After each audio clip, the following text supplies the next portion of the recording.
What's good, YouTube? Andre here with the DM Network. And if you're new to the channel, please hit the subscribe button. Y'all, it's completely free, doesn't cost you anything, and it helps us to continue making the content that we enjoy making.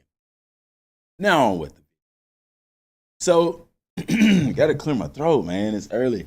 Y'all, so in today's video, or discussion rather, of the new upcoming game with the placeholder title, Dragon Ball Game Project Z, I want to talk about some must-haves for this game. And before I do, I want to get into, I like talking about the story, y'all, because there's so many options. We talked about that in the video yesterday. I'm going to put a card up at the top, should be coming up there now. So click on that or go on the playlist at the end of the video and look for that video. But it's Z. It's Z. The Z is there.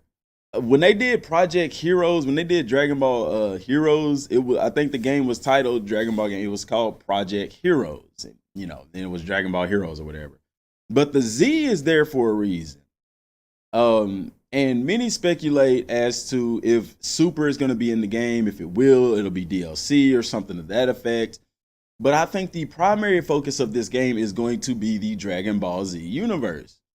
And y'all, that's drawing a lot of criticism, good and bad. I mean, a lot of people, I'm happy with it. Me, I'm going to buy this game either way. Why? Because I love Dragon Ball Z. I love everything Dragon Ball. Everything Dragon Ball Z, Dragon Ball GT, Super. I'm not, you know, if it's multiplayer, I'ma still get it. If it's you don't have created character, guess what? I'ma still get it. If it just playing through the sagas again, I'ma still get it. I don't really see what's the problem with playing through the sagas in these games, because we haven't had a game that went through the sagas since PlayStation 2, really. So I don't see what the issue is with that. And if it's done right and the graphics look good, y'all have to think about this. We have not had a open world Dragon Ball game on current consoles. Didn't even have it on PlayStation 3. I'm thinking Game Boy Advance, The Legacy of Goku, that's the only one that's coming to mind. But the idea of having an open world Dragon Ball game, how can you be upset about that? Even if you're going through the sagas, I don't know. We will see. But people are, and like I said in the other video yesterday, I'm going to say it again today. If there's already a game out there where you create a character and go through a different storyline, that's Dragon Ball Xenoverse. This game is not trying to be like Xenoverse. This is a completely different project. It's not Xenoverse 3. It's not Rage and Blast 3. It's not Budokai Tenkaichi or even Budokai 4. This is a completely new IP for the Dragon Ball gaming universe. And my warning to everyone is that if you can, even if you don't like the game that much, I would say, if at all possible, buy the game when it drops. The reason why is because if the game isn't what you want, guess what? If we support Dragon Ball games, then more developers will make more types and different types of Dragon Ball games. So you'll end up getting the game that you want. If this game is what I'm thinking it's going to be, I've been waiting for a game like this for 10, 15 years. You know what I'm saying? An open world, true to Dragon Ball RPG, where I can get as strong as I want and things like that. Man, so support the game, y'all, because we got Dragon Ball Fighters. Guess why we got Dragon Ball Fighters? Because Dragon Ball Xenoverse did very well. And that's why we got Dragon Ball Xenoverse 2, because Xenoverse 1 did very well. The more these developers and publishers see, the more they say, wow, people really want Dragon Ball games. Guess what? We will get more Dragon Ball games. Okay. And with the storyline of Dragon Ball, I mean, you know, with Dragon Ball Super, even with the 12 universes, anybody can take that and explore that however they see fit. So the possibilities are endless. Okay. So support the game. You know, I heard some people saying they wasn't going to get it if it didn't have created character. That's a bit much, because you already have Xenoverse with a created character. And I know, I'm going to tell you straight out of my mouth, it would be super cool to have a created character in an open world Dragon Ball game, flying around and everything like that. That would be super cool. But the only thing that I'm telling y'all is I don't see them doing that with this game, because I don't see how it would work into a story. Okay? Because if you have a created character in this game, you're going to have a story that goes along with that. Ultimate Tenkaichi had it as a parallel universe. That's how they implemented their created character. Xenoverse implemented it as a time patroller.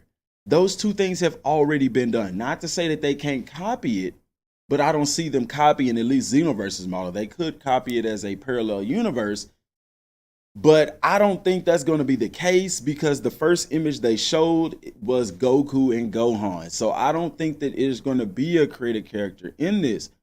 Because remember when Xenoverse came out, what did they show? They showed the created character guy because we thought it was a new villain. Remember in Xenoverse, when Xenoverse 1 very first came out, we thought it was, oh, it's a new, is he a protagonist? Is he an antagonist? No, it was a created character. You see what I'm saying? They showed that off. Now, I don't know. I just don't think so. And if I'm wrong, I'm wrong. I don't care. I'm going to get the game regardless. I'm hyped for the game regardless because it's an action RPG open world Dragon Ball game. Or hopefully it's open. More likely it will be. But in today's video, y'all, I don't want to rant too much. I'm going to rant in another video because I do have some rants about this. But here's the thing. There are some must-haves that we must have in this game, okay? That I believe should be a staple in every Dragon Ball game, okay?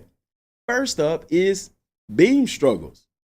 We should have beam struggles in the game, okay? How can you not have beam struggles in a Dragon Ball game? Yet Xenoverse, that's where they fail bad with me because they don't have beam struggles, okay? Nothing was more fun than you and your opponent firing off a key blast at the same time and tapping the buttons to see who could overcome which. Now, a way that I would hope that they upgrade that is allow you to exert more and more ki into that blast, okay? And I believe that if you're in a beam struggle, it should affect your stamina, but your ki can be used to kind of counteract that. You see what I'm saying? So if I'm in a beam struggle, it's taking some stamina away because it's just like you pushing a vehicle or something like that, or somebody, y'all playing tug of war, somebody's going to run out of stamina. And so to counteract that, you need to deplete the other person's stamina faster than yours. So how do you do that? You exert more energy or more ki into your blast. Now, this is going to play a lot of different factors because your power level, for one, should be a factor. How strong your character is should depend on if that beam struggle is a winner or a loser in a sense. You know what I'm saying? So you could do a beam struggle and kind of toy around with your opponent, let him drain his stamina, let him drain his ki, and then right when he think he got you, you just unleash your ki on him and overwhelm him, and then have it in the game to where if you don't have any ki or stamina that you take extra damage. So then that would give you the opportunity in a beam struggle to drain their ki, drain their stamina, and unleash all your power on them, and you could potentially win the fight with that beam struggle in a sense. Or if you're behind in a fight, that would be a great way to come back and turn the tides of battle. I think that's a real interesting mechanic, and we're going to do a video about the combat mechanics later. But I think that would be really, really interesting if they could implement that into the game. That's, to me, is a must-have, and that's a way that you can upgrade the beam struggle system. That way, people are going to have to determine, okay, do I want to challenge this beam with my beam or not? A second option is deflect ultimate attacks, okay? I understand their ultimate attacks. But if Goku is firing a Super Kamehameha and I'm stronger than him exponentially, I should be able to deflect that. Jiren was doing it. Jiren took their best blast and Jiren deflected all of them. So I feel like they should bring that back because that was cool. I mean, nothing was cooler than, you know, somebody firing off their ultimate attack or a Kamehameha or Gallic Gun, Big Bang, whatever, and they think it's finna destroy you and you knock it away. That reminds me of when Trunks fought Frieza and Frieza fired the blast and Trunks just knocked it away. And then he get his supernova and Trunks sitting there with it in his hand. I mean, that's just bad acery. You know what I'm saying? To be able to deflect the ki blast depending on, first of all, your power level, your stamina, your ki, all those things need to play a factor. And see, they can kind of take that from Ultimate Tenkaichi. Because remember in Ultimate Tenkaichi, if you had enough ki, you could choose to do a beam struggle. You could choose to deflect it. And if you didn't have enough, you could choose to block it. However, if you didn't have enough of that, you just had to take that. they could take that out of the game and put that in this. Not necessarily the same mechanics per se, but the same system in the sense where it's dependent on how much ki and stamina you got as to what you're able to do. You see what I'm saying? Or just let the player decide what they're wanting to do, and leave it up to the player to decide, do I have enough ki to challenge this based off his strength? Do I have enough ki to deflect this, enough ki to block this? You know, that way the player is going to have to learn about their character. And the way that they learn if they're able to do these things is to train. They learn that stuff through training and stuff. So that would be really cool to do. Also, another thing that they need in the game is a must-have. Better transformations. I like the little cutscene transformations, but I mean, transformations, they're a hit or miss because, you know, in the anime, you know, sometimes transformations are done and it's like, oh my God, that looks awesome. And then other times they just pow right into the transformed state. What I would suggest in the game is that anytime you do a transformation for the first time, like not the first time in the game, but the first time in the fight, they should do a cutscene for that transformation. Now, after that, if you lose your transformation or you de-transform and transform again, it should be an instantaneous thing. And then if you go like Super Saiyan 2, Super Saiyan 3, or God or whatever, if it's in the game, that they should show that your first time doing that during a battle or something, they should show a cutscene for it. And then after that, it should just be a transform, untransform, instantaneous thing. Also, power-ups. Power-ups to me aren't represented well in a lot of Dragon Ball video games, and I hope that they represent power-ups well.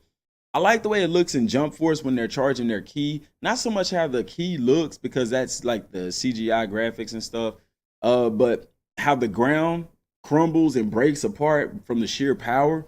What I hope that they implement is the stronger your character is, the more damage your power up does to like the surrounding area. I think that would be really, really cool, really, really awesome to see. And it would be kind of a thing to show your opponent, or you or your opponent, just how strong you are. Now, as far as power ups, when will you be able to charge your ki? Should there be a thing before the match starts to where y'all are charging y'all's ki, y'all are charging y'all's energy? I don't know. You know, another thing is a must have, and this is to me the top of the top, the creme de la creme, is destructible environments and ultimate attacks. I'm going to combine the two, because if I'm firing off an ultimate attack at full power and I'm like a Super Saiyan 3, that thing got to do some damage.